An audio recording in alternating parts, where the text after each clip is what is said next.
Document type ചെയ്ത് set ചെയ്യാനായിട്ട് അല്ലെങ്കിൽ ഡ്രാഫ്റ്റ് ചെയ്യാനായിട്ടൊക്കെ ഉള്ള ഒരു തസ്തികയാണ് ടൈപ്പിസ്റ്റ് എന്നുള്ളത് നിങ്ങൾക്ക് ഓൾറെഡി അറിയാം. ഇൻട്രൊഡക്ഷൻ ടു മൈക്രോസോഫ്റ്റ് ഓഫീസ്, അതായത് മൈക്രോസോഫ്റ്റ് വേർഡ് 4 മാർക്കിന് മൈക്രോസോഫ്റ്റ് വേർഡിനെ കുറിച്ച് ചോദിക്കും, 4 മാർക്കിന് MS എക്സലും. നമ്മുടെ മാർക്ക് ഡിസ്ട്രിബ്യൂഷൻ എങ്ങനെയാണ് എന്ന് ജസ്റ്റ് ഒന്ന് നമുക്ക് നോക്കാം. അതായത് ഞാൻ ഇനി പറയാൻ പോകുന്നത് നിങ്ങളുടെ സിലബസിനകത്ത് വരുന്ന പ്രധാനപ്പെട്ട സംഗതികൾ, ഓരോ ഭാഗത്തു നിന്നും ചോദിക്കാൻ സാധ്യതയുള്ള കാര്യങ്ങൾ എന്തൊക്കെയാണ്. അല്ലെങ്കിൽ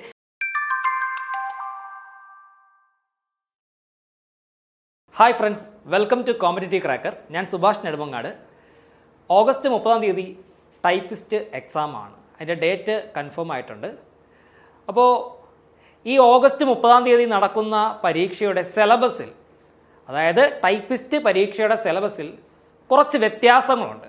കാരണം ഡിപ്ലോമ ഇൻ കമ്പ്യൂട്ടർ ആപ്ലിക്കേഷൻ യോഗ്യത കൂടി പരിഗണിച്ചിട്ട്, അല്ലെങ്കിൽ ആ യോഗ്യതയുള്ള ഉദ്യോഗാർത്ഥികൾ അപ്ലൈ ചെയ്ത ഒരു പരീക്ഷയാണ്. അപ്പോൾ സിലബസിൽ കുറച്ച് വ്യത്യാസങ്ങൾ എന്തായാലും പ്രതീക്ഷിക്കാവുന്നതാണ്, അല്ലെങ്കിൽ സിലബസിൽ വ്യത്യാസങ്ങൾ വന്നിട്ടുണ്ട്. കുറച്ച് അഡ്വാൻസ്ഡ് ആയിട്ടുള്ള കാര്യങ്ങൾ കൂടി നമ്മളിവിടെ പഠിക്കണം. നേരത്തെ ടൈപ്പിസ്റ്റ് എക്സാമിൽ നമ്മൾ വേർഡ്, എക്സൽ, പവർ പോയിന്റ് അല്ലെങ്കിൽ അത്തരം ബേസിക് ആയിട്ടുള്ള കാര്യങ്ങൾ പഠിച്ചാണ് പരീക്ഷയ്ക്ക് പോയിരുന്നത്. പക്ഷേ ഈ വരാൻ പോകുന്ന പരീക്ഷയ്ക്ക് കുറച്ച് എഞ്ചിനീയറിംഗ് ലെവലിലുള്ള കാര്യങ്ങൾ കൂടി, അതായത് പ്രോഗ്രാമിംഗ് ബേസ്ഡ് ആയിട്ടുള്ള കാര്യങ്ങൾ കൂടി ഉൾപ്പെടുത്തിയിട്ടുള്ള ചോദ്യപേപ്പർ ആയിരിക്കും നിങ്ങൾക്ക് ലഭിക്കുന്നത്. അപ്പോൾ അത് നമ്മൾ നന്നായിട്ട് തന്നെ പഠിക്കേണ്ടതായിട്ടുണ്ട്. അപ്പോൾ ഈ പരീക്ഷയ്ക്ക് എങ്ങനെ തയ്യാറെടുക്കാം, സിലബസിൽ എന്തൊക്കെ കാര്യങ്ങളാണ് ഉൾപ്പെടുത്തിയിട്ടുള്ളത് എന്നുള്ള കാര്യം നമുക്ക് വിശദമായിട്ട് ഡിസ്കസ് ചെയ്യാം. ഓക്കെ, അപ്പോൾ സിലബസ് എന്തായാലും മാറി, അപ്പോൾ നമ്മളും എന്തായാലും മാറണം, ഇല്ലെങ്കിൽ പണി പാളും. ഓക്കെ, ടൈപ്പിസ്റ്റ്, ഈ ടൈപ്പിസ്റ്റ് ആകാൻ പോകുന്ന ആൾക്കാർക്ക് എന്താണ് ടൈപ്പിസ്റ്റ് എന്നുള്ള ഒരു അറിവുണ്ട്. എന്താണ് ടൈപ്പിസ്റ്റ് എന്ന് നിങ്ങൾക്ക് എല്ലാവർക്കും അറിയാം. നിങ്ങൾ എല്ലാവരും പറയും ഡോക്യുമെന്റ് ടൈപ്പ് ചെയ്ത് സെറ്റ് ചെയ്യാനായിട്ട് അല്ലെങ്കിൽ ഡ്രാഫ്റ്റ് ചെയ്യാനായിട്ടൊക്കെ ഉള്ള ഒരു തസ്തികയാണ് ടൈപ്പിസ്റ്റ് എന്നുള്ളത് നിങ്ങൾക്ക് ഓൾറെഡി അറിയാം. അപ്പോൾ ടൈപ്പിസ്റ്റ് എന്ന് പറഞ്ഞു കഴിഞ്ഞാൽ is A person who types, A clerical worker who rights documents using A type writer computer, അല്ലെങ്കിൽ ടൈപ്പ് റൈറ്ററോ കമ്പ്യൂട്ടറോ ഒക്കെ ഉപയോഗിച്ചിട്ട് ഡോക്യുമെന്റ് ടൈപ്പ് ചെയ്ത് സെറ്റ് ചെയ്ത് ആവശ്യമായിട്ടുള്ള റിപ്പോർട്ടുകൾ ജനറേറ്റ് ചെയ്ത് എടുക്കുക എന്നുള്ളതാണ് ഒരു ടൈപ്പിസ്റ്റിന്റെ ജോലി. അത്യാവശ്യം നമുക്കറിയാം ടൈപ്പിസ്റ്റിന്റെ ജോലി ഇതൊക്കെ തന്നെ ആയിരിക്കും എന്നുള്ളത്, അല്ലേ? കാരണം വിവിധ സർക്കാർ ഓഫീസുകളിൽ ടൈപ്പ് ചെയ്യാനായിട്ട് ഒരുപാട് ഡോക്യുമെന്റ്സ് ഉണ്ട്. ഈ ഡോക്യുമെന്റ്സ് എന്ന് പറയുമ്പോഴത്തേക്ക് പ്യൂർലി മൈക്രോസോഫ്റ്റ് വേർഡ് ഉപയോഗിച്ച് ടൈപ്പ് ചെയ്യുന്ന ഒരു പരിപാടി മാത്രമായിരിക്കില്ല. കാരണം ഒരുപാട് ഓൺലൈൻ ഫോംസ് ഉണ്ട്. ഓൺലൈൻ ഫോംസ് ഒരുപാട് ഫില്ല് ചെയ്യേണ്ടതായിട്ട് വരും. ഓൺലൈൻ ഫോംസ് ആവാം, അല്ലെങ്കിൽ മറ്റ് അനുബന്ധ വർക്കുകളാവാം. ഇതൊക്കെ ചെയ്യാനായിട്ട് നമുക്ക് ടൈപ്പിസ്റ്റുകൾ തന്നെ വേണം. ഓക്കെ, മലയാളത്തിലും ഇംഗ്ലീഷിലുമായിട്ടായിരിക്കും നമ്മൾ എന്ത് ചെയ്യേണ്ടതായിട്ട് വരിക, ഇതെല്ലാം ടൈപ്പ് ചെയ്യേണ്ടതായിട്ട് വരിക. മാത്രമല്ല എല്ലാ സർക്കാർ ഓഫീസുകളിലും ഡാറ്റാബേസുകളുണ്ട്. ഈ ഡാറ്റാബേസിനകത്താണ് ഓരോ ഡീറ്റെയിൽസ് ഇവർ ടൈപ്പ് ചെയ്ത് ഇൻസേർട്ട് ചെയ്ത് വെക്കേണ്ടത്. കാരണം ആ ഒരു പർട്ടിക്കുലർ ഡാറ്റാബേസിനകത്ത് നിന്നുമായിരിക്കും എന്ത് ചെയ്യുന്നത്, ഈ ഓൺലൈൻ സൗകര്യങ്ങളൊക്കെ ഒരു കസ്റ്റമർ അല്ലെങ്കിൽ ഒരു പൗരൻ ഉപയോഗപ്പെടുത്തുമ്പോൾ അയാൾക്ക് ഡാറ്റ ലഭിക്കേണ്ടത്. അപ്പോൾ ഇത്തരത്തിലുള്ള ജോലികളൊക്കെ ചെയ്യാനായിട്ട് ഒരുപാട് ടൈപ്പിസ്റ്റ് ഉദ്യോഗാർത്ഥികളെ അല്ലെങ്കിൽ ഉദ്യോഗസ്ഥരെ ആവശ്യമായിട്ടുണ്ട്. അപ്പോൾ അതുകൊണ്ടാണ് ഇടയ്ക്കിടയ്ക്ക് ടൈപ്പിസ്റ്റ് തസ്തികകളിലേക്ക് PSC നോട്ടിഫിക്കേഷൻ ഇറക്കി എന്ത് ചെയ്യുന്നത്, പരീക്ഷ നടത്തി ആൾക്കാരെ നിയമിക്കുന്നത്. അപ്പോൾ ടൈപ്പിസ്റ്റ് എന്ന് പറയുമ്പോഴത്തേക്ക് കുറേ തരത്തിലുണ്ട്. Data entry clerk, audio typist, copy typist, short hand typist, ഇങ്ങനെ കുറേ തരത്തിലുള്ള ടൈപ്പിസ്റ്റുമാരും ഉണ്ട്. ഇത് ഞാൻ ജസ്റ്റ് നിങ്ങൾക്ക് അറിയാനായിട്ട് വന്ന് പറയുന്നതേ ഉള്ളൂ കേട്ടോ. ടൈപ്പിസ്റ്റ് എന്ന് പറഞ്ഞു കഴിഞ്ഞാൽ എന്താണ്, ആവശ്യമായിട്ടുള്ള ഡോക്യുമെന്റുകളൊക്കെ ടൈപ്പ് ചെയ്യുന്ന വ്യക്തികളാണ്. ഓക്കെ, ഞാനിത് കൂടുതൽ പറഞ്ഞ് ബോറടിപ്പിക്കുന്നില്ല, നമുക്ക് കാര്യത്തിലേക്ക് കടക്കാം. അപ്പോൾ നമ്മുടെ എക്സാം ഡേറ്റ് 30/8/2024 കേട്ടോ. ഓഗസ്റ്റ് 30 നമ്മുടെ എക്സാം ഡേറ്റ് എന്ന് പറയുന്നത്. ഡിപ്ലോമ ഇൻ കമ്പ്യൂട്ടർ ആപ്ലിക്കേഷൻ യോഗ്യത കൂടി ഉള്ള ആൾക്കാർക്ക് അപ്ലൈ ചെയ്യാൻ കഴിയുന്ന ഒരു എക്സാമാണ് ഈ വരാൻ പോകുന്ന ഓഗസ്റ്റ് 30 വരാൻ പോകുന്ന ടൈപ്പിസ്റ്റ് എക്സാം എന്ന് പറയുന്നത്. നമ്മൾ DCA കോഴ്സ് പഠിക്കുമ്പോൾ തന്നെ അതിനകത്ത് database management system, visual basic .NET, C++, പിന്നെ വെബ് ഡിസൈനിങ്, ഇങ്ങനെയുള്ള കാര്യങ്ങളെല്ലാം DCAയുടെ സിലബസിൽ ഉൾപ്പെടുത്തിയിട്ടുണ്ട്, അല്ലേ? അപ്പോൾ അതും കൂടിയൊക്കെ നമ്മൾ ഓൾറെഡി പഠിച്ച് വെച്ചിട്ടുണ്ട്. അതുകൊണ്ട് തന്നെ PSC ഈ നടത്താൻ പോകുന്ന പരീക്ഷയിൽ ഇത്തരം കാര്യങ്ങളും കൂടി ആഡ് ചെയ്തിട്ടുള്ള ഒരു സിലബസാണ് ഇറക്കിയിരിക്കുന്നത്. അപ്പോൾ എങ്ങനെയാണ് മാർക്ക് ഡിസ്ട്രിബ്യൂഷൻ, എങ്ങനെ പഠിക്കണം, എന്ത് പഠിക്കണം എന്നുള്ള കാര്യമാണ് ഞാനിവിടെ പറയാൻ പോകുന്നത്. ഓക്കെ, സിലബസ് എന്ന് പറയുമ്പോഴത്തേക്ക് സാധാരണ നിങ്ങൾ കാണുന്ന അതേ ഒരു ഫോർമാറ്റ്, അതേ ഒരു ഔട്ട്ലൈൻ തന്നെയാണ് നിങ്ങളുടെ സിലബസിലുള്ളത്. മാർക്ക് ഡിസ്ട്രിബ്യൂഷനൊക്കെ അങ്ങനെ തന്നെയാണ്. അപ്പോൾ മൊത്തം 6 ഭാഗങ്ങളായിട്ടാണ് നിങ്ങളുടെ സിലബസ് എന്ത് ചെയ്തിരിക്കുന്നത്, ഡിവൈഡ് ചെയ്തിരിക്കുന്നത്. ഒന്നാമത്തെ ഭാഗം വന്നിട്ട് പൊതുവിജ്ഞാനവും ആനുകാലിക സംഭവങ്ങളുമാണ് കേട്ടോ. General knowledge and current affairs 10 മാർക്കിനാണ് ഈ വിഭാഗത്തിൽ നിന്ന് നിങ്ങൾക്ക് ചോദിക്കുന്നത്. 10 മാർക്കിനുള്ള ചോദ്യങ്ങൾ ഇവിടെ നിന്ന് നിങ്ങൾക്ക് പ്രതീക്ഷിക്കാം. ദെൻ ഈ പാർട്ട് 2 എന്ന് പറയുമ്പോൾ കമ്പ്യൂട്ടർ ആപ്ലിക്കേഷൻ നിങ്ങളുടെ കോർ സബ്ജക്റ്റ് ആണ്. അത് നോർമലി ഉള്ളതുപോലെ തന്നെ 40 മാർക്കിനുള്ള ചോദ്യങ്ങളാണ് ഈ കമ്പ്യൂട്ടർ ആപ്ലിക്കേഷൻ എന്ന് പറയുന്ന ഏരിയയിൽ നിന്ന് ചോദിക്കുന്നത്. എന്നാൽ ഇപ്രാവശ്യം ഈ 40 മാർക്ക് കിട്ടുക എന്ന് പറയുമ്പോഴത്തേക്ക് അഡ്വാൻസ്ഡ് ആയിട്ടുള്ള കുറച്ച് ടോപ്പിക്കുകൾ കൂടി നിങ്ങൾ കവർ ചെയ്യേണ്ടതായിട്ട് വരും. ഡാറ്റാബേസ് മാനേജ്മെൻറ്റ് സിസ്റ്റം, പിന്നെ C++ program, visual basic .NET, web designing concepts, ഇത്തരത്തിലുള്ള കാര്യങ്ങൾ കൂടി നിങ്ങൾ പഠിക്കേണ്ടതായിട്ട് വരും കേട്ടോ. എങ്കിലാണ് നിങ്ങൾക്ക് ഈ 40 മാർക്ക് മുഴുവനായിട്ടും സ്കോർ ചെയ്യാൻ കഴിയുക. യൂഷ്വലി നമ്മൾ ടൈപ്പിസ്റ്റ് പരീക്ഷയ്ക്ക് പഠിക്കേണ്ട MS ഓഫീസ് പാക്കേജുകളായ വേർഡ്, എക്സൽ, പവർ പോയിന്റുകൾക്ക് പുറമെയാണ് ഞാൻ ഈ പറഞ്ഞ അഡ്വാൻസ്ഡ് ടോപ്പിക്കും കൂടി പഠിക്കേണ്ടി വരിക. ദെൻ ടൈപ്പ് റൈറ്റിംഗ്, ടൈപ്പ് റൈറ്ററുമായിട്ട് ബന്ധപ്പെട്ടിട്ടുള്ള കാര്യങ്ങൾക്ക് അതൊരു 10 മാർക്കിനുള്ള ചോദ്യമാണ് ആ വിഭാഗത്തിൽ നിന്ന് നിങ്ങൾക്ക് ലഭിക്കുന്നത്. ദെൻ ജനറൽ ഇംഗ്ലീഷ്, സാധാരണ എല്ലാ PSC പരീക്ഷയ്ക്കും ചോദിക്കാവുന്നത് പോലെ പൊതുവായിട്ടുള്ള ഇംഗ്ലീഷ് ഭാഷയിൽ നിന്നുള്ള പൊതുവായിട്ടുള്ള കാര്യങ്ങളായിരിക്കും അവിടെ ചോദിക്കുന്നത്. ഗ്രാമറും അല്ലെങ്കിൽ ഗ്രാമറുമായിട്ട് ബന്ധപ്പെട്ട് കിടക്കുന്ന ടെൻസ്, ആർട്ടിക്കിൾസ്, പ്രീപൊസിഷൻസ്, കൺജങ്ഷൻസ്, ഇങ്ങനെയുള്ള കാര്യങ്ങളായിരിക്കും. ദെൻ റീജിയണൽ ലാംഗ്വേജ്, അത് മലയാളം, കന്നഡ, തമിഴ്, അത് 20 മാർക്കിനാണ് ചോദ്യം വരുന്നത്. Then simple arithmetic and mental ability, മാത്തമെറ്റിക്സിൻ്റെ ഭാഗത്ത് നിന്ന് 10 മാർക്കിനുള്ള ചോദ്യമാണ് വരുന്നത്. അങ്ങനെ ആകെ 100 മാർക്കിനുള്ള ചോദ്യമാണ് നിങ്ങൾക്കുള്ളത്. 100 മാർക്കിനുള്ള ചോദ്യപേപ്പറാണ് നിങ്ങൾക്ക് കിട്ടുന്നത്. അപ്പോൾ ഇതിൽ കമ്പ്യൂട്ടർ ആപ്ലിക്കേഷൻ ഒഴികെ ബാക്കിയുള്ള ജനറൽ നോളജും കറണ്ട് അഫയേഴ്സും ടൈപ്പ് റൈറ്റിങ്ങും ജനറൽ ഇംഗ്ലീഷും റീജിയണൽ ലാംഗ്വേജും സിമ്പിൾ അർത്തമെറ്റിക് ആൻഡ് മെൻ്റൽ എബിലിറ്റിയും ഒക്കെ ഏതാണ്ട് പഴയ സിലബസ് പോലെ തന്നെയാണ്. വലിയ വ്യത്യാസം വരുന്നില്ല. കോമൺലി ഒരു PSC എക്സാമിന് തയ്യാറെടുക്കുന്ന ഉദ്യോഗാർത്ഥികൾ കവർ ചെയ്യുന്ന ടോപ്പിക് തന്നെയാണ് അവിടെ എന്ത് ചെയ്യുന്നത്, പ്രധാനമായിട്ടും ചോദിക്കുന്നത് കേട്ടോ. ഇവിടെ നമുക്ക് ആകെ ഒരു വ്യത്യാസം വരുന്നത് കമ്പ്യൂട്ടർ ആപ്ലിക്കേഷനിൽ മാത്രമായിരിക്കും കേട്ടോ. മുമ്പുണ്ടായിരുന്ന സിലബസിനേക്കാളും അല്ലെങ്കിൽ മുമ്പുണ്ടായിരുന്ന സിലബസിനെ അപേക്ഷിച്ച് കുറച്ചധികം ടോപ്പിക്കും കൂടി എന്ത് ചെയ്തിട്ടുണ്ട്, PSC ആഡ് ചെയ്തിട്ടുണ്ട്. ഒരു ടൈപ്പിസ്റ്റ് ആവാൻ പോകുന്ന ആൾക്ക് അത്യാവശ്യം പ്രോഗ്രാമിങ്ങിനും കൂടെ ഗ്രാഹ്യം ഇരിക്കട്ടെ എന്നുള്ള ഉദ്ദേശത്തോടു കൂടിയാണ് അങ്ങനെ എന്ത് ചെയ്തിരിക്കുന്നത്, പറഞ്ഞിരിക്കുന്നത്. കാരണം ഈ ടൈപ്പിസ്റ്റായിട്ട് പോകുന്ന ആളുകൾ ചിലപ്പോൾ ഒരു ജോലിയിൽ പ്രവേശിച്ച് കഴിയുമ്പോൾ അഡ്വാൻസ്ഡ് ആയിട്ടുള്ള പല ആപ്ലിക്കേഷൻസിലും നിങ്ങൾ ജോലി ചെയ്യേണ്ടി വന്നേക്കാം. പ്രധാനമായിട്ടും ഏതെങ്കിലും ഒരു ഡാറ്റാബേസ് പാക്കേജിലോ അല്ലെങ്കിൽ എന്താ പറയേണ്ട അത്യാവശ്യം ചെറിയ രീതിയിലുള്ള പ്രോഗ്രാം ഒക്കെ ചെയ്യേണ്ട ഇന്റർഫേസിലോ ഒക്കെ വർക്ക് ചെയ്യേണ്ടി വന്നേക്കാം. അതുകൊണ്ടുകൂടി ആയിരിക്കും ചിലപ്പോൾ സിലബസിനകത്ത് ഇത്തരം കാര്യങ്ങൾ ഉൾപ്പെടുത്തിയിട്ടുള്ളത്. ഓക്കെ, നമ്മുടെ മാർക്ക് ഡിസ്ട്രിബ്യൂഷൻ എങ്ങനെയാണ് എന്ന് ജസ്റ്റ് നമുക്ക് നോക്കാം. അതായത് ഞാൻ ഇനി പറയാൻ പോകുന്നത് നിങ്ങളുടെ സിലബസിനകത്ത് വരുന്ന പ്രധാനപ്പെട്ട സംഗതികൾ, ഓരോ ഭാഗത്ത് നിന്നും ചോദിക്കാൻ സാധ്യതയുള്ള കാര്യങ്ങൾ എന്തൊക്കെയാണ്, അല്ലെങ്കിൽ എന്തൊക്കെയാണ് നിങ്ങൾ കൂടുതൽ ഊന്നൽ കൊടുത്ത് പഠിക്കേണ്ടത് എന്നുള്ള കാര്യമാണ് ഇവിടെ പറയാൻ പോകുന്നത്. ഫസ്റ്റ് പാർട്ട് 1 എന്ന് പറഞ്ഞാൽ ജനറൽ നോളജ് ആണ്. ജനറൽ നോളജ് ആണ് ഫസ്റ്റ് വരുന്നത്. ജനറൽ നോളജ് എന്ന് പറയുമ്പോൾ ജനറൽ നോളജും കറണ്ട് അഫയേഴ്സും കൂടി ചേർത്ത് 10 മാർക്കിനുള്ള ചോദ്യമാണ് വരുന്നത് കേട്ടോ. നിങ്ങൾ ചെയ്യേണ്ട ഒരു പ്രധാനപ്പെട്ട കാര്യം എന്ന് പറയുമ്പോൾ ആദ്യം കേരളം നന്നായിട്ട് പഠിക്കുക. കേരളത്തെക്കുറിച്ചുള്ള പൊതുവായിട്ടുള്ള ഫാക്റ്റുകൾ പഠിക്കുക കേട്ടോ. സംസ്ഥാന രൂപീകരണം, രാഷ്ട്രീയപരമായിട്ട് നോക്കിക്കഴിഞ്ഞാൽ സംസ്ഥാന രൂപീകരണം പോലുള്ള കാര്യങ്ങളൊന്ന് വായിച്ചു വിടുക. പിന്നെ കേരളത്തിൻ്റെ ഭൂമിശാസ്ത്രത്തെക്കുറിച്ച് പഠിച്ചു വച്ചിരിക്കുക. കേരളത്തിൻ്റെ ഭൂമിശാസ്ത്രം, ജില്ലകൾ, കേരളത്തിൻ്റെ തീരപ്രദേശം, പശ്ചിമഘട്ട മലനിരകൾ, കേരളത്തിനകത്തുള്ള നദികൾ, ഇങ്ങനെയുള്ള കാര്യങ്ങൾ വിശദമായിട്ട് പഠിച്ചു വെക്കുക. അപ്പോൾ കേരളം മുഴുവനും പഠിക്കുക എന്നുള്ളതാണ് സാരം കേട്ടോ. അപ്പം കേരളം പഠിക്കുമ്പോൾ തന്നെ കേരളത്തിനകത്തുള്ള ജോഗ്രഫിയും കേരളത്തിനകത്തുള്ള വിവിധ പദ്ധതികളും നദികളും തീരപ്രദേശങ്ങളും ഇങ്ങനെയുള്ള കാര്യങ്ങളെല്ലാം അതിനകത്ത് കവറായി വരും കേട്ടോ. അപ്പോൾ തന്നെ കേരളത്തിനെ കുറിച്ചുള്ള ഡീറ്റെയിൽസ് ഒക്കെ ആയി. അതിനുശേഷം ഇന്ത്യ പഠിക്കുക. ഇന്ത്യ പഠിക്കുമ്പോഴത്തേക്ക് ഇന്ത്യയിലുള്ള സംസ്ഥാനങ്ങളും യൂണിയൻ ടെറിട്ടറീസും ഇന്ത്യക്കകത്തുള്ള വിവിധ പദ്ധതികളും ഇന്ത്യയുടെ അതിർത്തി പ്രദേശങ്ങളും, അതായത് ഇന്ത്യയുടെ വടക്കെന്താണ്, തെക്കെന്താണ്, കിഴക്കെന്താണ്, പടിഞ്ഞാറെന്താണ്, ഇങ്ങനെയുള്ള മുഴുവൻ കാര്യങ്ങളും നന്നായിട്ട് പഠിച്ചു വെക്കുക. അപ്പോൾ ഇതിനകത്ത് തന്നെ ഇന്ത്യക്കകത്തുള്ള ഭൂപ്രകൃതി ആയാലും അതേപോലെ തന്നെ റിവർ സിസ്റ്റം ആയാലും കോസ്റ്റൽ ഏരിയാസ് ആയാലും ഇതെല്ലാം കവറായി വരും. അത് ഭംഗിയായിട്ട് എന്ത് ചെയ്യുക, പഠിച്ചു വെക്കുക. അതായത് ഇവിടെ എടുത്ത് പറയുന്നുണ്ട് ജനറൽ നോളജ് ഫാക്ട്സ് അബൌട്ട് ഇന്ത്യയുടെ ഫാക്ട്സ് എന്ത് ചെയ്യുക, പഠിക്കുക. ഇന്ത്യയുടെ ജോഗ്രഫി നന്നായിട്ട് പഠിക്കുക കേട്ടോ. Physical features, climate, soils, rivers, famous sites, പിന്നെ demography, economic and social development, poverty alleviation, economy and planning etcetera, ഇതൊക്കെ എന്ത് ചെയ്യുക, പഠിക്കുക കേട്ടോ. ഈ എക്കോണമിക് ആൻഡ് പ്ലാനിങ് പഠിക്കുമ്പോഴത്തേക്ക് 5 ഇയർ പ്ലാനിങ്സ് പഠിച്ചു വെക്കണം കേട്ടോ. ഓരോ 5 ഇയർ പ്ലാനിങ്സും എന്താണ് എന്നുള്ളത് പഠിച്ചു വെക്കണം. ഓക്കെ, അപ്പോൾ 1ാം പഞ്ചവത്സര പദ്ധതി മുതൽ 12ാം പഞ്ചവത്സര പദ്ധതി, അത് കഴിഞ്ഞിട്ട് നീതി ആയോഗ് മുതൽ ഇങ്ങോട്ടുള്ള കാര്യങ്ങളും കൂടി പഠിച്ചു വെക്കുക.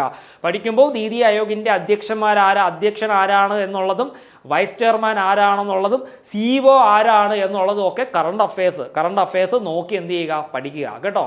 അത് നന്നായിട്ട് പഠിച്ചു വെക്കുക. ഓരോ 5 ഇയർ പ്ലാൻസിൻ്റെയും ലക്ഷ്യം എന്തായിരുന്നു ലക്ഷ്യം, ആ ഒരു 5 ഇയർ പ്ലാൻ ഇംപ്ലിമെൻ്റ് ചെയ്ത് കിട്ടിയ ഔട്ട്പുട്ട് അല്ലെങ്കിൽ വളർച്ച എത്ര ശതമാനമാണ് എന്നുള്ള കാര്യവും കൂടി പഠിച്ചു വെക്കുക. ജോഗ്രഫി ഓഫ് ഇന്ത്യ പഠിക്കുമ്പോഴത്തേക്ക് ഹിമാലയ മുതൽ തുടങ്ങുക കേട്ടോ. ഉത്തരപർവ്വത മേഖല മുതൽ താഴേക്ക് ഇങ്ങനെ പഠിച്ചു വരിക. വടക്കേ ഇന്ത്യ, കാശ്മീരിൻ്റെ മുകൾ ഭാഗം മുതലേ പഠിച്ച് താഴേക്ക് ഇങ്ങോട്ട് വരിക കേട്ടോ. ദെൻ ഹിസ്റ്ററി ഓഫ് ഇന്ത്യ, അതായത് 1ാം സ്വാതന്ത്ര്യ സമരം അല്ലെങ്കിൽ 1857 1ാം സ്വാതന്ത്ര്യ സമരം മുതൽ 1947 ഇന്ത്യക്ക് സ്വാതന്ത്ര്യം കിട്ടിയത് വരെയുള്ള കാര്യങ്ങൾ മുഴുവനും എന്ത് ചെയ്യുക, ഘട്ടമായിട്ട് പഠിച്ച് എന്ത് ചെയ്യുക, വരിക. അതുപോലെ തന്നെ ഈ പീരിയഡ് ഫ്രം 1857 to 1947 എന്ന് പറയുമ്പോഴത്തേക്ക് ഗാന്ധിജിയുമായിട്ട് ബന്ധപ്പെട്ടിട്ടുള്ള കുറേ കാര്യങ്ങൾ ചോദിക്കും. 1917 ഗാന്ധിജി ചമ്പാരൻ സത്യാഗ്രഹത്തിന് പങ്കെടുത്തത് മുതലുള്ള കാര്യങ്ങൾ നന്നായിട്ട് തന്നെ എന്ത് ചെയ്യുക, പഠിച്ചു വെക്കുക. പിന്നെ എന്താണ്, നാഷണൽ മൂവ്മെന്റ്സ്, ദേശീയ പ്രസ്ഥാനങ്ങൾ ഒക്കെ എന്ത് ചെയ്യുക, പഠിക്കുക. 5 ഇയർ പ്ലാൻസ് ഇവിടെയാണ് പറഞ്ഞിട്ടുള്ളത് കേട്ടോ. അത് നന്നായിട്ട് പഠിക്കുക. പിന്നെ കേരളത്തിനെ കുറിച്ചുള്ള കാര്യങ്ങൾ പഠിച്ചു വെക്കുക. കേരളത്തിൻ്റെ ഫിസിക്കൽ ഫീച്ചേഴ്സ്, ക്ലൈമറ്റ്, മണ്ണിനങ്ങൾ, നദി, famous sites, economic and social facts, historical importance, ഇതൊക്കെ എന്ത് ചെയ്യുക, നന്നായിട്ട് പഠിച്ചു വെക്കുക. 10 മാർക്കിനെ ചോദ്യങ്ങളുള്ളൂ എന്നുണ്ടെങ്കിലും സാധാരണ ഒരു LD ക്ലർക്ക് പരീക്ഷയ്ക്കൊക്കെ പഠിക്കുന്നത് പോലെ തന്നെ ഇന്ത്യയും കേരളവും എടുത്തു വെച്ച് എന്ത് ചെയ്യുക, പഠിക്കുക കേട്ടോ. കാരണം എവിടെ നിന്ന് വേണമെങ്കിലും PSCക്ക് എന്ത് ചെയ്യാം, ചോദിക്കാം. പിന്നെ ഒരു കാര്യമുണ്ട്, ടൈപ്പിസ്റ്റ് എക്സാം ആയതുകൊണ്ട് തന്നെ കോർ സബ്ജക്റ്റിനെ അപേക്ഷിച്ച് കുറച്ച് ബേസിക് ആയിട്ടുള്ള ചോദ്യങ്ങളായിരിക്കും ഈ ഒരു ഭാഗത്ത് നിന്ന് ചിലപ്പോൾ വരിക. ഓക്കെ, അപ്പോൾ അത് നന്നായിട്ട് പഠിക്കുക. ദെൻ ഇനി പറയേണ്ടത് റിനൈസൻസ് ഇൻ കേരളയാണ്. റിനൈസൻസ് ഇൻ കേരള എന്ന് പറയുമ്പോഴത്തേക്ക് പ്രധാനമായിട്ടും ഇമ്പോർട്ടൻറ്റ് ഈവൻസ്, മൂവ്മെന്റ്സ്, ലീഡേഴ്സ്, ഇത്രയും കാര്യങ്ങളാണ് പഠിക്കേണ്ടത് കേട്ടോ. പ്രധാനമായിട്ട് നടന്ന സംഭവ വികാസങ്ങൾ, പിന്നെ മൂവ്മെന്റ്സ്, പിന്നെ നേതാക്കന്മാർ അല്ലെങ്കിൽ റിനൈസൻസ് ലീഡേഴ്സ് ആരൊക്കെയാണ്, അവരെക്കുറിച്ച് പഠിക്കുക. സാധാരണ നമ്മൾ പഠിക്കുമ്പോഴത്തേക്ക് ശ്രീനാരായണ ഗുരു മുതൽ അങ്ങോട്ടുള്ള റിനൈസൻസ് ലീഡേഴ്സാണ് എന്ത് ചെയ്യുന്നത്, പഠിക്കുന്നത് അല്ലേ. നാരായണ ഗുരു, അതേപോലെ തന്നെ വൈകുണ്ഠസ്വാമികൾ, ചട്ടമ്പിസ്വാമി, അയ്യങ്കാളി, പിന്നെ തൈക്കാടയ്യ, കുമാരനാശാൻ, പൽപ്പു, പണ്ഡിറ്റ് കറുപ്പൻ, പിന്നെ ഇങ്ങനെയൊക്കെയുള്ള ആളുകൾ, കേളപ്പൻ, ഇങ്ങനെയൊക്കെയുള്ള ആളുകളുടെ അല്ലെങ്കിൽ അവർ പ്രധാനമായിട്ടും പങ്കെടുത്തിട്ടുള്ള ഓരോരോ പ്രക്ഷോഭങ്ങൾ എന്താണ്, അവരുടെ കോൺട്രിബ്യൂഷൻ എന്തൊക്കെയാണ്. പിന്നെ ശ്രദ്ധിക്കേണ്ട ഒരു കാര്യം, ഈ ഓരോ വ്യക്തികളും നടത്തിയിട്ടുള്ള രചനകൾ, ഈ ഓരോ വ്യക്തികളും ചില രചനകൾ നടത്തിയിട്ടുണ്ട്, അതെന്തൊക്കെയാണ് എന്നുള്ളതൊക്കെ എന്ത് ചെയ്യുക, പഠിച്ചു വെക്കുക കേട്ടോ. ഇത് ഞാൻ കൂടുതലൊന്നും പറയുന്നില്ല, ഇത്രയും ഈ ഒരു പടം കണ്ടപ്പോൾ തന്നെ നിങ്ങൾക്ക് മനസ്സിലായി ഇവരെ കുറിച്ചൊക്കെ എന്തായാലും നിങ്ങൾ പഠിക്കേണ്ടതായിട്ട് വരും. ദെൻ കറണ്ട് അഫയേഴ്സ് എന്ന് പറയുമ്പോഴത്തേക്ക് important world, national, regional events related to political and scientific field, sports, cinema, literature. നിങ്ങളൊരു കാര്യം ചെയ്താൽ മതി, നമ്മുടെ ജൂൺ മാസം വരെയുള്ള കറണ്ട് അഫയേഴ്സ് പഠിക്കുക കേട്ടോ. ജൂൺ മാസം വരെയുള്ള പഠിക്കുക. പ്രധാനമായിട്ടും നമുക്ക് പുതിയ മന്ത്രിസഭ രൂപീകരിക്കാൻ പോവുകയാണ്. അപ്പോൾ പുതിയ മന്ത്രിമാരും അവരുടെ വകുപ്പുകളെയും കുറിച്ചൊക്കെ എന്ത് ചെയ്യുക, പഠിച്ചു വെക്കുക. ഇലക്ഷൻ നടന്ന ഡേറ്റ് എന്നാണ്, പിന്നെ എന്താണ് സത്യപ്രതിജ്ഞ ചെയ്യുന്ന ഡേറ്റ് എന്നാണ്, അങ്ങനെയുള്ള കാര്യങ്ങളെല്ലാം പഠിച്ചു വെക്കുക. എത്ര കേന്ദ്രമന്ത്രിമാർ വരാൻ പോകുന്നു, പുതിയ കേന്ദ്രമന്ത്രിമാർ ആരൊക്കെയാണ് എന്നുള്ളത് എന്ത് ചെയ്യുക, പഠിച്ചു വെക്കുക കേട്ടോ. മനസ്സിലാക്കുക. അപ്പോൾ ജൂൺ വരെയുള്ള കറണ്ട് അഫയേഴ്സ് പഠിച്ചാൽ മതി. കാരണം ജൂൺ ലാസ്റ്റൊക്കെ ആകുമ്പോൾ തന്നെ ഓഗസ്റ്റിലേക്കുള്ള ക്വസ്റ്റ്യൻ പേപ്പർ ഏകദേശമൊക്കെ അച്ചടിക്കും എന്നാണ് അറിയാൻ കഴിയുന്നത് കേട്ടോ. ജൂൺ ലാസ്റ്റ് അല്ലെങ്കിൽ ജൂലൈ ആദ്യ വാരമൊക്കെ തന്നെ എന്ത് ചെയ്യും, അത് അച്ചടിക്കുന്നുണ്ടാവും, അച്ചടിച്ച് വെച്ചിട്ടുണ്ടാവും.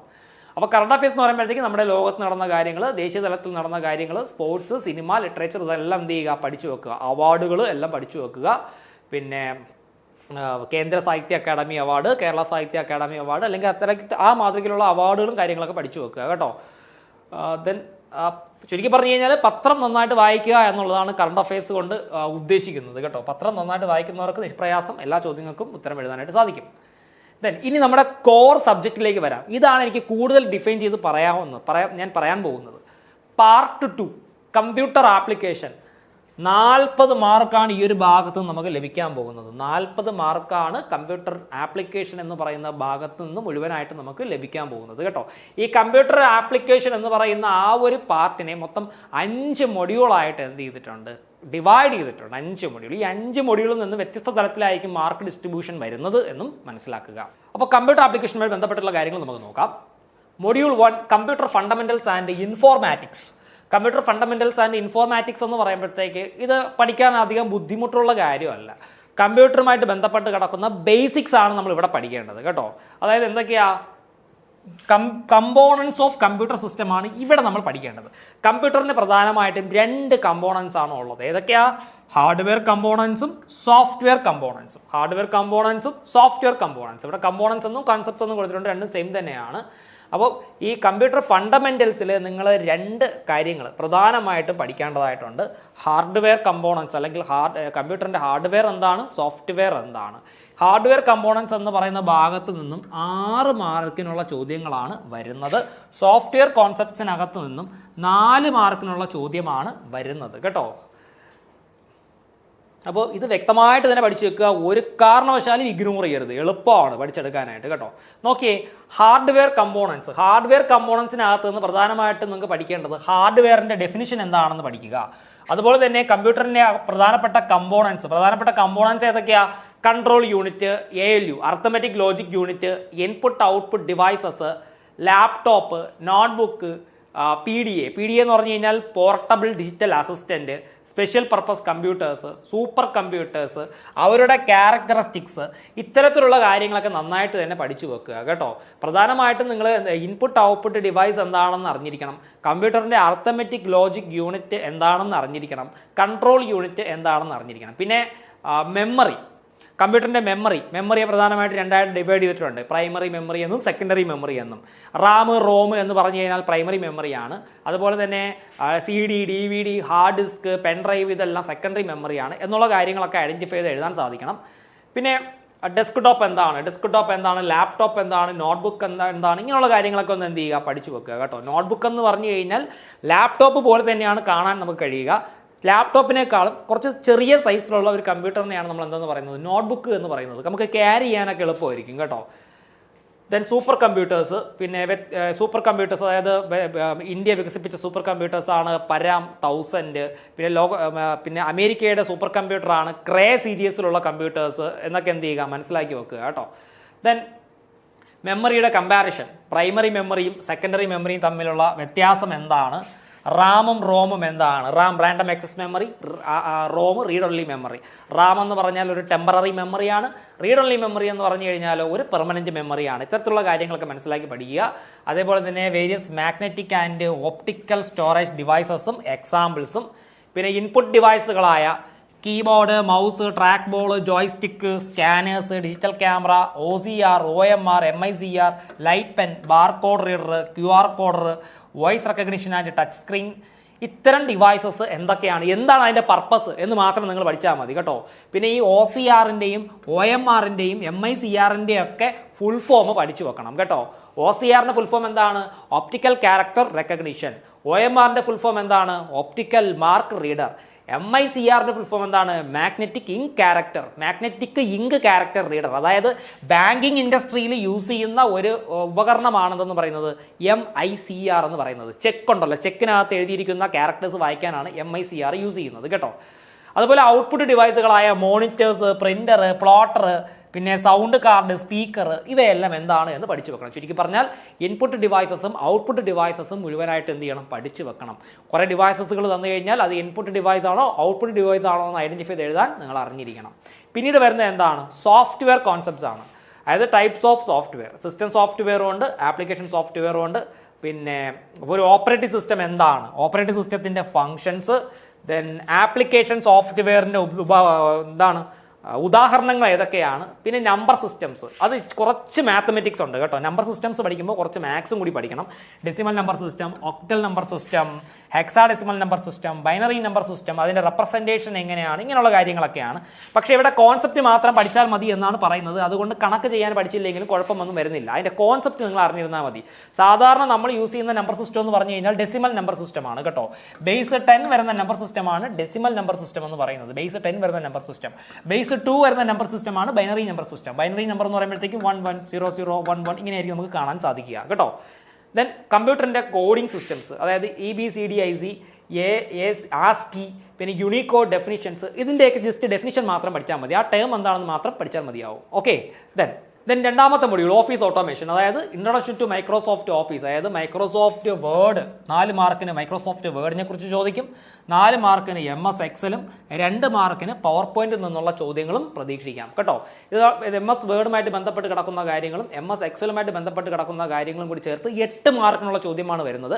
മൈക്രോസോഫ്റ്റ് പവർ പോയിന്റ് അത്രത്തോളം ചോദിക്കില്ല, 2 മാർക്കിനുള്ള ചോദ്യം മാത്രമേ എന്ത് ചെയ്യുന്നുള്ളൂ, വരുന്നുള്ളൂ. നിങ്ങൾ ശ്രദ്ധിക്കേണ്ടുന്ന കാര്യം, കീബോർഡ് ഷോർട്ട് കട്ടുകൾ നന്നായിട്ട് പഠിച്ചു വെക്കുക കേട്ടോ. കീബോർഡ് ഷോർട്ട് കട്ടുകൾ, പിന്നെ ഫോർമാറ്റുകൾ, എക്സലിൽ വരുമ്പോഴത്തേക്ക് കുറച്ച് ഫങ്ഷൻസ്, പിന്നെ മൈക്രോസോഫ്റ്റ് പവർ പോയിന്റിലേക്ക് വരുമ്പോഴത്തേക്ക് എന്താണ് പഠിക്കേണ്ടത്, സ്ലൈഡ് ഷോ പോലുള്ള കാര്യങ്ങൾ. സ്ലൈഡ് ഷോ, അനിമേഷൻസ്, ട്രാൻസിഷൻസ്, ഒരു പർട്ടിക്കുലർ ട്രാൻസിഷൻ സ്റ്റൈലിന്റെ പേരെന്താണെന്ന് ചോദിച്ചാൽ അതെല്ലാം ഐഡന്റിഫൈ ചെയ്ത് എഴുതാനായിട്ട് സാധിക്കണം. ഇത്തരത്തിലുള്ള ചോദ്യങ്ങളായിരിക്കും ഇവിടെ നിന്ന് എന്ത് ചെയ്യുന്നത്, ചോദിക്കുവാൻ സാധ്യതയുള്ളത് കേട്ടോ.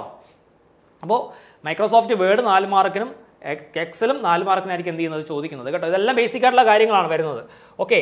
നമുക്ക് വേർഡിനകത്തുള്ള ടൂൾ ബാർ എന്താണ്, റൂളർ എന്താണ്, കീബോർഡ് ഷോർട്ട് കട്ട്, ഡോക്യുമെന്റ് എങ്ങനെ എഡിറ്റ് ചെയ്യാം, പാരഗ്രാഫ് എങ്ങനെ എഡിറ്റ് ചെയ്യാം, ഹെഡർ, ഫൂട്ടർ, ഇങ്ങനെയുള്ള കാര്യങ്ങളാണ് വേർഡിൽ നിന്ന് ചോദിക്കുന്നത്. എക്സലിലേക്ക് വരുമ്പോഴത്തേക്ക് നമുക്ക് എങ്ങനെ ഒരു ഷീറ്റ് ക്രിയേറ്റ് ചെയ്യാം, ഷീറ്റിനെ എങ്ങനെ പ്രൊട്ടക്ട് ചെയ്യാം, keyboard shortcut, cell formatting, പിന്നെ ക്യാരക്ടർ സ്റ്റൈല്, കോളം വിട്ട് എങ്ങനെ സെറ്റ് ചെയ്യാം, date format, borders and colours, ഇതൊക്കെയാണ് നമുക്ക് അവിടെ പഠിക്കേണ്ടത്. അതുപോലെ തന്നെ ഫോർമുലാസ് അത്യാവശ്യം ഞാൻ നേരത്തെ പറഞ്ഞായിരുന്നു, കുറച്ച് എക്സൽ ഫോർമുലാസ് നമ്മൾ നിർബന്ധമായിട്ടും പഠിക്കേണ്ടതായിട്ടുണ്ട്. അത് ഒരുപാടൊന്നും പഠിക്കേണ്ട. സമ്മ്, ആവറേജ്, മാക്സിമം, മിനിമം, അങ്ങനെയുള്ള കുറച്ച് ഫംഗ്ഷൻസ്, ഡേറ്റ് ഫംഗ്ഷൻസ്, ഇങ്ങനെയുള്ള അത്യാവശ്യം എന്താ പറയേണ്ടത്, പരീക്ഷയ്ക്ക് ചോദിക്കുവാൻ സാധ്യതയുള്ള ബേസിക് ഫംഗ്ഷൻസ് മാത്രം പഠിച്ചാൽ മതിയാവും. അഡ്വാൻസ്ഡ് ആയിട്ട് പഠിക്കേണ്ട കാര്യം വരുന്നില്ല കേട്ടോ. അപ്പോൾ ഇതൊക്കെയാണ് MS എക്സലിൽ നമുക്ക് പഠിക്കേണ്ടത്. ദെൻ MS പവർ പോയിന്റ് നോക്കുമ്പോഴത്തേക്ക് എന്താണ്, ഞാൻ പറഞ്ഞല്ലോ, ഒരു പുതിയ സ്ലൈഡ് എങ്ങനെ ക്രിയേറ്റ് ചെയ്യാം, ഡ്യൂപ്ലിക്കേറ്റ് സ്ലൈഡ് എങ്ങനെ ക്രിയേറ്റ് ചെയ്യാം, അനിമേഷൻ എങ്ങനെ നമുക്ക് സെറ്റ് ചെയ്യാം, സ്പെഷ്യൽ എഫക്റ്റ് എങ്ങനെ കൊണ്ടുവരാം, ഇങ്ങനെയുള്ള ബേസിക് ആയിട്ടുള്ള കാര്യങ്ങളാണ് നമുക്ക് എന്ത് ചെയ്യേണ്ടത്, MS പവർ പോയിന്റിൽ നിന്നും പഠിക്കേണ്ടത് കേട്ടോ. അതായത് വേർഡ്, എക്സൽ, പവർ പോയിന്റ് നമുക്ക് ഒരു ബേസിക് ലെവലിൽ നിന്നുകൊണ്ട് പഠിച്ചാൽ മതി. സിലബസിനകത്തുള്ള കാര്യം മാത്രം എന്ത് ചെയ്യുക, കറക്റ്റായിട്ട് പഠിക്കുക കേട്ടോ. ടൈം മാനേജ് ചെയ്ത് നമുക്ക് പഠിക്കാനായിട്ട് സാധിക്കും. വളരെ കുറച്ച് സമയമാണ് നമ്മുടെ മുന്നിലുള്ളത് കേട്ടോ. അപ്പോൾ നമുക്ക് ഈ ഒരു ശരിക്കും പറഞ്ഞാൽ ഒരു 2-2.5 മാസം പഠിക്കാൻ സമയമുണ്ട്. ശരിക്കും പറഞ്ഞാൽ ഒരു മാസം കൊണ്ട് ഇത് ഫുള്ള് നമുക്ക് പഠിച്ച് തീർക്കാം. പഠിച്ച് തീർത്തിട്ട് പിന്നെയുള്ളൊരു 1.5 മാസമോ 1.25 മാസം കൊണ്ട് ഫുൾ റിവിഷൻ ചെയ്ത് നമുക്ക് സുഖമായിട്ട് ലിസ്റ്റിൽ വരാവുന്ന ഒരു എക്സാം ആയിരിക്കും ഈ ടൈപ്പിസ്റ്റ് എന്ന് പറയുന്നത് കേട്ടോ. ദെൻ മൊഡ്യൂൾ 3 നോക്കിക്കേ, പ്രോഗ്രാമിംഗ് ലാംഗ്വേജസ്, അതായത് ഊപ്സ് കൺസെപ്റ്റ്. ഊപ്സ് എന്ന് പറഞ്ഞു കഴിഞ്ഞാൽ ഒബ്ജക്റ്റ് ഓറിയന്റഡ് പ്രോഗ്രാമിംഗ്. അതിനകത്ത് എന്താ പറയുന്നത്, A സെക്ഷനുണ്ട്, B സെക്ഷനുണ്ട്. A സെക്ഷനിൽ principles of object oriented programming, അത് 2 മാർക്കിനാണ് ചോദിക്കുന്നത്. പിന്നെ എന്താണ് C++ ബേസിക്സ്, അതും 2 മാർക്കിനാണ് ചോദിക്കുന്നത് കേട്ടോ. ഇവിടെ principles of object oriented programming എന്ന് പറയുമ്പോഴത്തേക്ക് ഇവിടെ യൂപ്സിന്റെ കുറച്ച് കോൺസെപ്റ്റുകളുണ്ട്. Polymorphism, data hiding, data abstraction, data encapsulation. ആ തിയറി അതുപോലെ ഒന്ന് പഠിച്ചു വെച്ചാൽ മതി. അത് എന്താണ് എന്ന് മാത്രം മനസ്സിലാക്കിയാൽ മതി. സുഖമായിട്ട് നിങ്ങൾക്ക് ആ ഭാഗത്ത് നിന്ന് മാർക്സ് കിട്ടും. C++ എന്ന് പറയുമ്പോഴത്തേക്ക് ബേസിക് ആയിട്ട് ഇപ്പോൾ നിങ്ങൾ DCL ഓൾറെഡി പഠിച്ചിട്ടുണ്ടാവും. ഡാറ്റ ടൈപ്പുകൾ, ഓപ്പറേറ്റേഴ്സ്, സ്റ്റേറ്റ്മെന്റുകൾ, ഫങ്ഷൻസ്, സ്ട്രക്ചേഴ്സ്, യൂണിയൻസ്, ഇങ്ങനെയുള്ള കാര്യങ്ങൾ ബേസിക് ആയിട്ട് എന്ത് ചെയ്യുക, പഠിച്ചു വെച്ചിരിക്കുക. ചിലപ്പോൾ ചെറിയ പ്രോഗ്രാമുകൾ, വളരെ ബേസിക് ആയിട്ട് ചെറിയ സോഫ്റ്റ് പ്രോഗ്രാംസ് പരീക്ഷയ്ക്ക് ചോദിച്ചാൽ ആയി. ദെൻ വിഷ്വൽ ബേസിക് .NET, ഇവിടെ എന്തൊക്കെയാണ്, ഇൻട്രൊഡക്ഷൻ ടു .NET 2 മാർക്കിന് ചോദിക്കും, ബേസിക് ആയിട്ടുള്ള കാര്യം. VB.NET ലാംഗ്വേജും 2 മാർക്കിനാണ് എന്ത് ചെയ്യുന്നത്, വരുന്നത് കേട്ടോ. ഊപ്സ് കൺസെപ്റ്റ്, C++ ബേസിക്സ്, ഞാൻ പറഞ്ഞ കാര്യങ്ങളാണ് ഈ ഒരു ഭാഗത്ത് നിന്ന് ചോദിക്കുന്നത് കേട്ടോ. ഇവിടെ അതാ ഇത്രയും കാര്യങ്ങൾ നല്ല വൃത്തിയായിട്ട് പഠിച്ചു വെക്കുക. അവർക്ക് ഇതൊക്കെ കട്ട തിയറിയാണ്. ഈ തിയറി നന്നായിട്ട് വായിച്ചു വെക്കുക കേട്ടോ. അത് നന്നായിട്ട് വായിച്ചു വയ്ക്കുക. അതെന്താണ് എന്ന് എടുത്ത് ചോദിക്കും. അതുപോലെ തന്നെ ബേസിക്സ് പറയുമ്പോഴത്തേക്ക് ഞാൻ പറഞ്ഞ കാര്യങ്ങളാണ്. ഡാറ്റ ടൈപ്സ്, ഓപ്പറേറ്റേഴ്സ്, അതായത് ഒരു പ്രോഗ്രാം ഉണ്ടാക്കാനായിട്ട് എന്തെല്ലാം കാര്യങ്ങളാണോ നമുക്ക് ആഡ് ചെയ്യേണ്ടത്, അത്തരത്തിലുള്ള കുറച്ച് കാര്യങ്ങളാണ് എന്ത് ചെയ്യുന്നത് C++ ബേസിക്സിനകത്ത് പ്രധാനമായിട്ടും വരുന്നത്. സിലബസ് നോക്കി തന്നെ നിങ്ങൾ പഠിക്കുക, സിലബസിനകത്ത് നിന്നുകൊണ്ട് തന്നെ പഠിക്കുക. ഒരുപാട് ചവറ് പോലെ എടുത്ത് ആവശ്യമില്ലാത്ത ഒന്നും പഠിക്കേണ്ട കാര്യമില്ല. ഈ സിലബസിനകത്ത് ഇപ്പോൾ സ്റ്റേറ്റ്മെന്റ്സ് പഠിക്കാൻ പറഞ്ഞാൽ ആ സ്റ്റേറ്റ്മെന്റ്സ് മാത്രം എന്ത് ചെയ്യുക, പഠിക്കുക. അതുപോലെ ഒരു എന്താ പറയേണ്ടത്, ഒരു ഡാറ്റ ടൈപ്പിനെ കുറിച്ചാണ് ചോദിക്കുന്നതെങ്കിൽ C++നകത്ത് അവൈലബിൾ ആയിട്ടുള്ള ഡാറ്റ ടൈപ്പ് മാത്രം പഠിക്കുക. ഇൻറ്റ്, ഫ്ലോട്ട്, ഡബിൾ, ചാർ, അത് മാത്രം പഠിച്ചാൽ മതി. ഓക്കെ, നെക്സ്റ്റ് നമ്മൾ പഠിക്കേണ്ടത് വിഷ്വൽ ബേസിക് .NET ആണ്. അപ്പം വിഷ്വൽ ബേസിക് .NETന്റെ ബേസിക് ആയിട്ടുള്ള കാര്യങ്ങൾ കേട്ടോ. ടൂൾ ബാർ എന്താണ്, ടൂൾ ബോക്സ്, പ്രോപ്പർട്ടീസ്, ഒരു വിൻഡോ എങ്ങനെ ഡിസൈൻ ചെയ്യാം, ബേസിക് ആയിട്ടൊരു വിൻഡോ എങ്ങനെ ഡിസൈൻ ചെയ്യാം, വിൻഡോയ്ക്കകത്ത് എന്തെല്ലാം കമ്പോണൻസ് ആണ് നമ്മൾ ആഡ് ചെയ്യേണ്ടത്. നമുക്കറിയാലോ വിഷ്വൽ ബേസിക് .NET എന്ന് പറഞ്ഞു കഴിഞ്ഞാൽ ഒരു വിൻഡോസ് ഫോം നമുക്ക് ഡിസൈൻ ചെയ്യാം. ഡിസൈൻ ചെയ്ത് അതിനകത്ത് വേണ്ടുന്ന ഇൻ്റർഫേസ് ഒക്കെ നമുക്ക് തന്നെ കസ്റ്റമൈസ് ചെയ്ത് ബട്ടൺസും ടെക്സ്റ്റ് ബോക്സും ലേബൽ ബോക്സും ചെക്ക് ബോക്സും ഒക്കെ ആഡ് ചെയ്ത് നമുക്ക് അതിനകത്ത് പ്രോഗ്രാം ചെയ്ത് അതിനെ എന്ത് ചെയ്യാൻ പറ്റും, ഓപ്പറേറ്റീവ് ആക്കാനായിട്ട് കഴിയും. അപ്പോൾ അതിനായിട്ട് യൂസ് ചെയ്യുന്ന ടൂളുകൾ ഏതൊക്കെയാണ്, ഓരോ ടൂളുകളും എന്തിനൊക്കെ യൂസ് ചെയ്യുന്നു, പ്രോപ്പർട്ടീസ് എങ്ങനെ നമ്മൾ അഡ്ജസ്റ്റ് ചെയ്യുന്നു, ഇത്തരത്തിലുള്ള കാര്യങ്ങൾ എന്ത് ചെയ്യുക, നന്നായിട്ട് പഠിക്കുക കേട്ടോ. അതായത് ഒരു IDE എന്ന് പറഞ്ഞാൽ എന്താണ്, ഇൻ്റഗ്രേറ്റഡ് ഡെവലപ്മെൻറ്റ് എൻവയോൺമെൻറ്റ് ഉപയോഗിച്ച് എങ്ങനെ ഒരു വിൻഡോസ് ക്രിയേറ്റ് ചെയ്ത് അല്ലെങ്കിൽ ഒരു ആപ്ലിക്കേഷൻ ക്രിയേറ്റ് ചെയ്ത് പ്രോഗ്രാംസ് അതിനകത്ത് കൊടുക്കാം എന്നുള്ളതാണ് VB.NETനകത്ത് പ്രധാനമായിട്ടും നമ്മൾ പഠിക്കുന്നത് അല്ലെങ്കിൽ നിങ്ങൾ പഠിച്ചിട്ടുള്ളത്. ദെൻ VB.NET ലാംഗ്വേജിൻ്റെ കുറച്ച് കാര്യങ്ങളുണ്ട്. വേരിയബിൾസ് എങ്ങനെ ഡിക്ലെയർ ചെയ്യാം, ഡാറ്റ ടൈപ്സ്, അതേപോലെ തന്നെ സ്റ്റേറ്റ്മെൻറ്റ്സ്, ഇങ്ങനെയുള്ള കാര്യങ്ങൾ, ഇങ്ങനെയുള്ള ബേസിക് ആയിട്ടുള്ള കാര്യങ്ങൾ. അലർട്ട് ബോക്സ് എന്താണ്, മെസ്സേജ് ബോക്സ് എന്താണ്, input box, check box, radio button, label box, ഇതെല്ലാം എന്ത് ചെയ്യുക, ഈ ഒരു B എന്ന് പറയുന്ന ഈ ഒരു ഭാഗത്ത് നിന്ന് വ്യക്തമായിട്ട് പഠിച്ചു വെക്കുക. ഇത് 2 മാർക്ക് വീതമാണ് എന്ത് ചെയ്യുന്നത്, ചോദിക്കുന്നത് കേട്ടോ. അപ്പോൾ 2 മാർക്കായാലും 1 മാർക്കായാലും നമുക്ക് അത്രയും ഇമ്പോർട്ടൻസ് കൊടുത്ത് തന്നെ പഠിക്കേണ്ടതായിട്ടുണ്ട് കേട്ടോ. Then module 4 database management system. അവിടെ 2 ഭാഗങ്ങളാണുള്ളത്. ഒന്ന് introduction to database concepts, 2 database query commands. അപ്പം ഡാറ്റാബേസ് കോൺസെപ്റ്റ്സ് 2 മാർക്കിനും ഡാറ്റാബേസ് ക്വറി കമാൻഡുകൾ 4 മാർക്കിനുമാണ് എന്ത് ചെയ്യുന്നത്, ചോദിക്കുന്നത് കേട്ടോ. ഇത് വളരെ സിമ്പിളായിട്ട് നിങ്ങൾക്ക് പഠിച്ചെടുക്കാനായിട്ട് പറ്റും. അതായത് വിഷ്വൽ ബേസിക് .NETനേക്കാളും ഓപ്സിനേക്കാളും കുറച്ചുകൂടി നമുക്ക് ഈസി ആയിട്ട് പഠിച്ചെടുക്കാനായിട്ട് സാധിക്കും. ഇപ്പോൾ ഡാറ്റാബേസ് ക്വറി കമാൻഡ്സ്, ഇപ്പോൾ DML, DDL, DCL ഇങ്ങനെയുള്ള കമാൻഡുകളൊക്കെ എന്ത് ചെയ്യുക, ഒന്ന് പഠിച്ചു വെക്കുക. ഇത് ഈ ഓരോ ലാംഗ്വേജും എന്താണ്, അതിനകത്ത് എന്തെല്ലാം കമാൻഡുകളാണുള്ളത്, അതെല്ലാം എന്ത് ചെയ്യുക, നന്നായിട്ട് തന്നെ പഠിച്ചു വെക്കുക. പിന്നെ ഡാറ്റാബേസ് മാനേജ്മെൻറ്റ് സിസ്റ്റം എന്താണ്, പിന്നെ DBMSന്റെ ഫുൾ ഫോം, അതാണ് ഡാറ്റാബേസ് മാനേജ്മെൻറ്റ് സിസ്റ്റം. അങ്ങനെയുള്ള കാര്യങ്ങളൊക്കെ പഠിച്ചു വെക്കുക. ഇൻട്രൊഡക്ഷൻ ടു ഡാറ്റാബേസ് കോൺസെപ്റ്റ്സ് ഇവിടെ എന്താണെന്ന് ചോദിച്ചു കഴിഞ്ഞാൽ നിങ്ങൾ DCAക്കൊക്കെ പഠിച്ച ആ സെയിം കാര്യങ്ങൾ തന്നെയാണ് കേട്ടോ. DCAക്ക് നിങ്ങൾ എന്തൊക്കെ പഠിച്ചിട്ടുണ്ട്, എന്താണ് DBMS, എന്താണ് സ്കീമ ആർക്കിടെക്ചർ, എൻറ്റിറ്റീസ് എന്താണ്, ആട്രിബ്യൂട്ട്സ് എന്താണ്, റിലേഷൻഷിപ്സ് എന്താണ്, ഇങ്ങനെയുള്ള കാര്യങ്ങൾ നന്നായിട്ട് പഠിച്ചു വെക്കുക കേട്ടോ.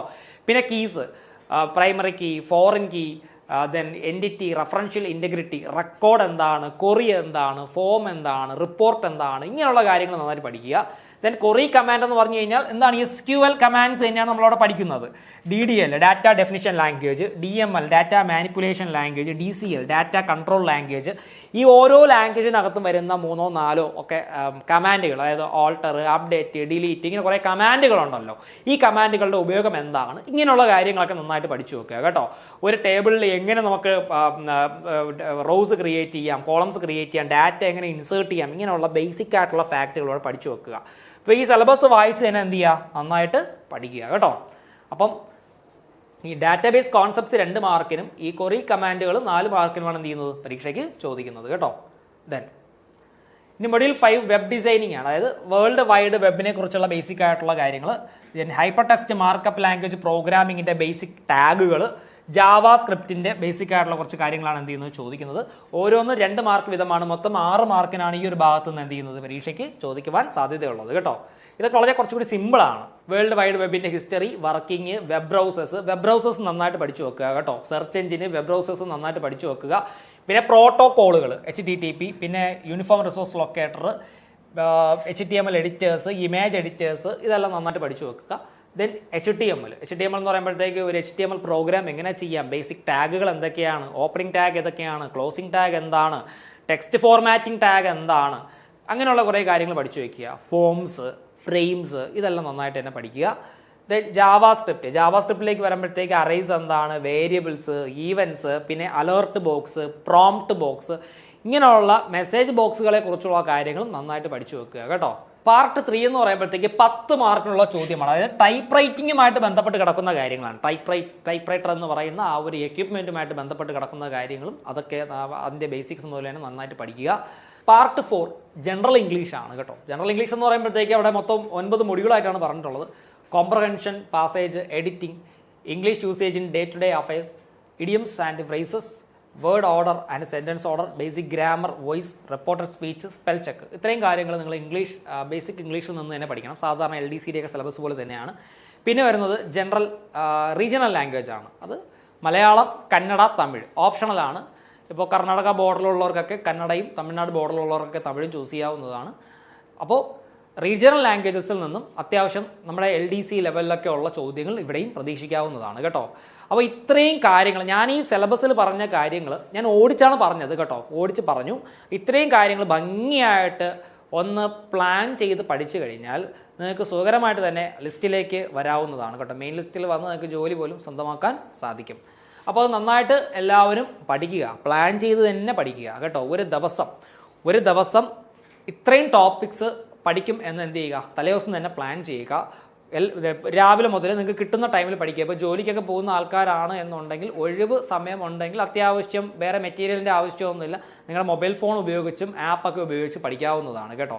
അതേപോലെ എല്ലാ ദിവസവും നിങ്ങളുടെ പഠനം അവസാനിപ്പിക്കുന്ന ഒരു സമയം ഉണ്ടാവുമല്ലോ. പഠനം അവസാനിപ്പിച്ചതിന് ശേഷം ഒരു മോഡൽ എക്സാം ചെയ്യുക. മോഡൽ എക്സാം ചെയ്ത് സ്വയം വിലയിരുത്തുക കേട്ടോ. അത് നിർബന്ധമാണ്. നിങ്ങൾ ഉറങ്ങാൻ കിടക്കുന്നതിനെ തൊട്ട് മുന്നേ ആയിട്ട് തന്നെ എന്ത് ചെയ്യുക, മോഡൽ എക്സാം ചെയ്തിട്ട് കിടക്കുക.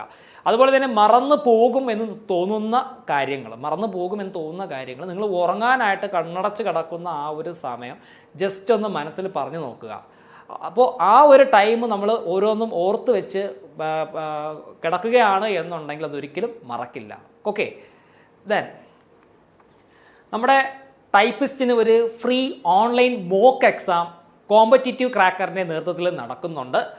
ജൂൺ 15, 16, 17 തീയതികളിലാണ് നടക്കുന്നത് കേട്ടോ. അതായത് ഓഗസ്റ്റ് 13-നും 31-നും ഇടയിൽ നടക്കുന്ന ടൈപ്പിസ്റ്റ് പരീക്ഷകളുടെ അപ്ഡേറ്റഡ് സിലബസ് അനുസരിച്ച് CC ഒരു free online mock text conduct ചെയ്യുകയാണ്. അപ്പോൾ ഇതിൽ പങ്കെടുക്കാൻ താല്പര്യമുള്ളവർ നിങ്ങൾ ഈ കാണുന്ന വീഡിയോയുടെ താഴെ ആയിട്ട് ലിങ്ക്, ഡിസ്ക്രിപ്ഷൻ ബോക്സിൽ ലിങ്ക് ഉണ്ടാവും. ആ ഒരു ലിങ്കിൽ കയറി രജിസ്റ്റർ ചെയ്യുക. രജിസ്റ്റർ ചെയ്ത് എല്ലാവരും വന്ന് മോക്ക് ടെക്സ്റ്റ് എഴുതി നോക്കുക കേട്ടോ.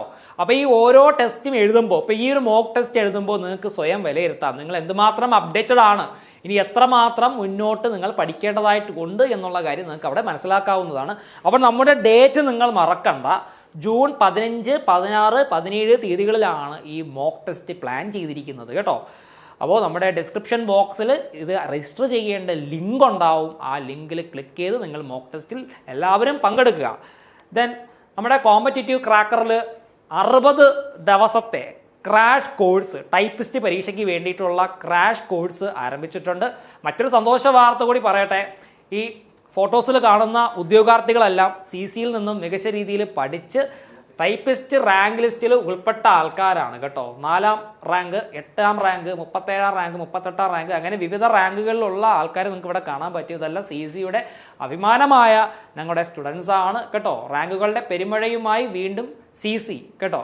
അപ്പോൾ ഇതേപോലെ ഇനി എനിക്ക് മറ്റൊരു ക്ലാസ്സിൽ പ്രസൻറ്റ് ചെയ്യുമ്പോൾ ഈ ഒരു വീഡിയോ കാണുന്ന അല്ലെങ്കിൽ ഇവിടെ വന്ന് പഠിക്കുന്ന മറ്റ് ഉദ്യോഗാർത്ഥികളുടെ ഫോട്ടോസും വെച്ച് ഡിഫൈൻ ചെയ്യാനുള്ള ഒരു ഭാഗ്യം കിട്ടട്ടെ. അപ്പോൾ നമ്മുടെ 60 ദിവസത്തെ ക്രാഷ് കോഴ്സിന് എല്ലാവരും വന്ന് ജോയിൻ ചെയ്യുക. മികച്ച അധ്യാപകർ നിങ്ങൾക്ക് ക്ലാസ് എടുക്കുന്നു. കൂടുതൽ വിവരങ്ങൾക്ക് ഈ താഴെ കാണുന്ന 8590202323 എന്ന് പറയുന്ന നമ്പറിൽ വിളിക്കുക. വിളിച്ച് നിങ്ങളുടെ അഡ്മിഷൻ ഉറപ്പുവരുത്തുക കേട്ടോ. അപ്പോൾ നമുക്ക് എല്ലാവർക്കും ഒരുമിച്ച് നല്ല രീതിയിൽ ഈ പരീക്ഷയ്ക്ക് വേണ്ടി പഠിക്കാം. അപ്പോൾ നിങ്ങളെല്ലാവരും നന്നായിട്ടും ഭംഗിയായിട്ടും പഠിക്കുക. പഠിച്ച് റാങ്ക് ലിസ്റ്റിൽ വന്ന്, മെയിൻ ലിസ്റ്റിൽ തന്നെ വന്ന്, നല്ല റാങ്കിൽ വന്ന് നിങ്ങൾക്ക് എല്ലാവർക്കും ജോലി കിട്ടട്ടെ. അപ്പോൾ എല്ലാവിധ ആശംസകളും. മറ്റൊരു ക്ലാസ്സുമായിട്ട് നമുക്ക് വീണ്ടും കാണാം. Thank you very much.